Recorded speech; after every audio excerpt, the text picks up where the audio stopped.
Olá, aqui é a tia Andréia, do terceiro ano, do turno da manhã. Hoje nós vamos falar de história, um terceiro capítulo. Vocês podem observar aqui que é um quadro, Esse quadro está representando a independência do Brasil. Um quadro muito bonito, muito bem pintado. E com ele está falando, todos nós fazemos a história. Você já, por acaso, já viu esse quadro?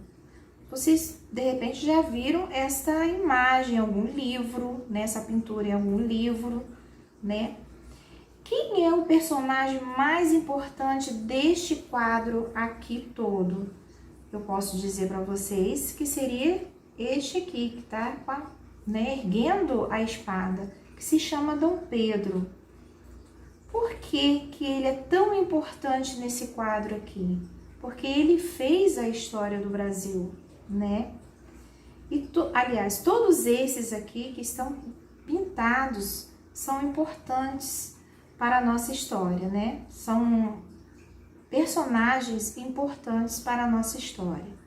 Então, nós vamos agora entrar no conteúdo, agentes da história. É muito comum entendermos como agentes da história, como os reis, grandes líderes políticos, etc.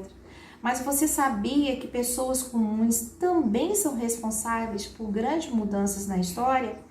Qual versão parece mais verdadeira para você nas ilustrações abaixo? Nós podemos ver aqui duas ilustrações. Em 1800, Napoleão ele venceu a batalha de Marengo, na Áustria. Mas aqui ele estava com medo. Aqui, em 1800, Napoleão e seus soldados venceram a batalha de Marengo, na Austrália. Qual é a diferença das duas imagens? Aqui, porque ele estava sozinho, Então ele estava todo tremendo de medo. Mas mediante aqui, ele não estava mais sozinho, ele estava com os soldados dele. Então, ele se sentiu forte. Então, não foi só ele que fez a história. Os soldados estiveram junto com ele e venceram essa batalha. A segunda imagem parece mais correta, pois Napoleão sozinho ele não teria feito nada. Ele precisou de seus soldados para vencer as batalhas. Por isso, grupos de pessoas podem ser consideradas importantes agentes históricos. São os agentes coletivos da história. Vamos ver o que significa agentes históricos? O termo agente histórico pode se referir a um único indivíduo ou um grupo de pessoas que, por meio de suas atitudes, altera a história. No Brasil, por exemplo, podemos considerar como agentes históricos Dom Pedro II, Zumbi, Dandara, Quilombo dos Palmares, todos os negros que lutaram contra a escravidão e etc.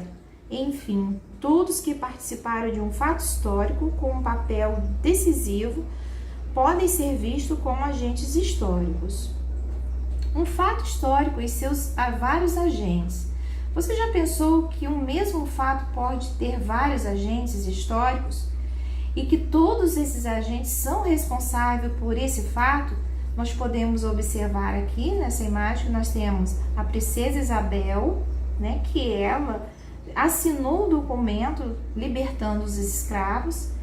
E aqui nós temos diversas pessoas que já entendiam a escravidão, não era um modelo justo de trabalho e por isso lutaram para acabar com ela. Então, aqui eles juntaram com a princesa, todos eles estavam concentrados na libertação dos escravos, Essa aqui é a carta, o documento assinado por ela.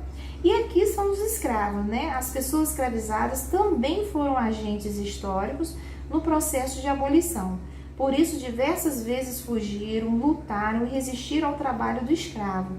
Por isso, contribuíram diretamente para a abolição. Então, há aqui um conjunto de agente histórico. Não foi só a princesa Isabel que batalhou sozinha, não. Teve várias pessoas que contribuíram para a abolição dos escravos. As próximas atividades vocês farão e na próxima aula nós faremos a correção.